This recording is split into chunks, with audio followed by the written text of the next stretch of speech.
Wellington ஏரியை புனரமைக்க 130 கோடி ரூபாய் ஒதுக்கீடு செய்யப்பட்டிருக்கிறது. அண்மை செய்தி. உபரி நீர் கால்வாய்களை சீரமைக்க 30 கோடி ரூபாய் மொத்தம் 130 கோடி ரூபாய் ஒதுக்கி அரசாணை வெளியிட்டிருக்கிறது தமிழ்நாடு அரசு. இது பற்றிய கூடுதல் தகவல்களை தருவதற்காக செய்தியாளர் கண்ணன் இணைகிறார். கண்ணன், விவரங்கள்.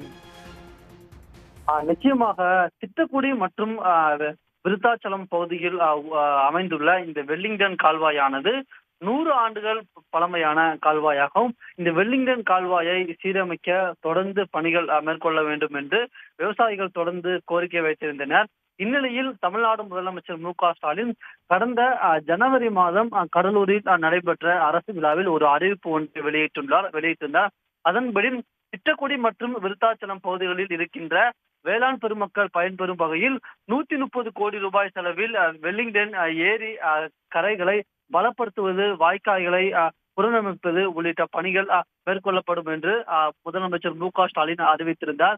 இந்நிலையில் இந்த அரசாணையை செயல்படுத்தும் விதமாக தமிழ்நாடு அரசானது தற்போது அரசாணை வெளியிட்டுள்ளது.